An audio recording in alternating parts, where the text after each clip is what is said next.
Wesh la meuf, j'espère que vous allez bien. Comme vous avez pu voir sur le titre, aujourd'hui je vais vous apprendre à lever. Je vais vous apprendre à lever en plusieurs étapes. Donc je vais faire un tuto très compréhensif. Dans ce tuto, je vais t'apprendre les bases, apprendre à gérer le frein et te donner des techniques pour bien lever. Alors moi personnellement, je lève avec un monoplateau. Donc pour ceux qui me poseront la question de moi j'ai trois plateaux, est-ce que je dois lever en plateau un, 2, je sais pas quoi.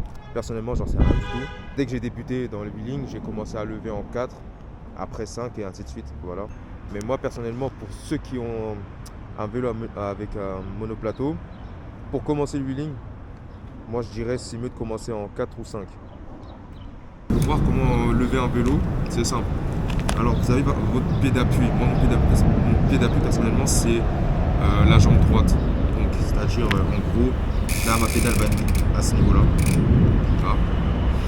Et il faudra appuyer du coup sur la pédale et donner un appui comme ça. Et du coup ça va faire lever le vélo. Je vais rapprocher parce que peut-être que vous ne voyez pas.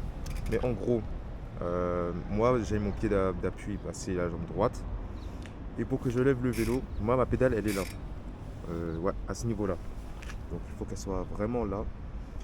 Et après, bon, au fil du temps, bah, dès que vous saurez gérer le wheeling, bah, vous ferez plus la différence entre la gauche ou la droite. C'est-à-dire que ça viendra tout seul en gros. Comme je disais, vous prenez votre jambe la plus forte et vous mettez la pédale à ce niveau-là. Et ensuite, après ça, si vous êtes en VTT, il y a la fourche qui va vous aider.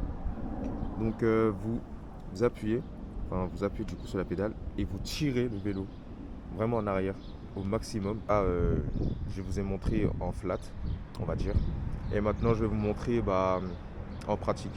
Et vous verrez que en fait de vrai, c'est simple.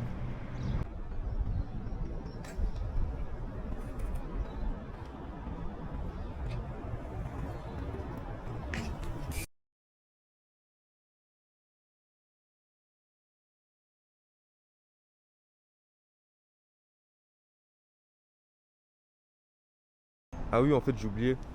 Pour le wheeling, en fait, j'avais complètement oublié. J'ai tout sauté carrément.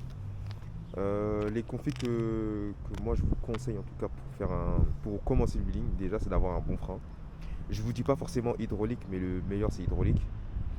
Euh, Incliner la selle c'est conseillé, mais c'est pas vraiment obligatoire en tout cas pour faire du wheeling. Mais en tout cas avoir un frein c'est nécessaire. En tout cas un frein qui répond, ça c'est vraiment obligé.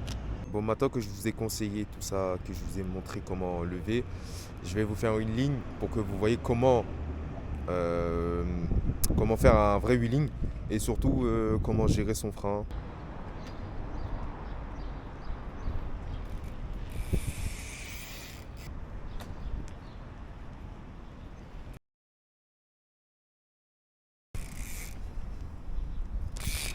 Voilà, je vous ai fait un petit exemple de comment faire un wheeling et tout. Et surtout à quel moment appuyer sur le frein. Donc ce que j'ai fait là, ce que j'ai fait du coup. C'est la fin de ce tuto. J'espère que j'ai été assez compréhensif tout ça. Et n'hésitez pas à me poser des questions, s'il y a des choses que vous n'avez pas compris et tout. En tout cas, j'essaie de faire de mon mieux du tuto. Donc si vous sentez que vous n'avez pas compris, posez-moi des questions, il n'y a pas de problème. Même sur Insta en vrai, donc je suis toujours actif sur les réseaux, donc n'hésitez pas à me poser des questions. Sur ce, on se retrouve pour une prochaine vidéo. Je ferai un tuto swerve et un tuto C1N. Donc des tutos à venir, en tout cas c'est sûr certain. Donc voilà, donc n'hésitez pas à vous abonner, partager, etc. Donc voilà.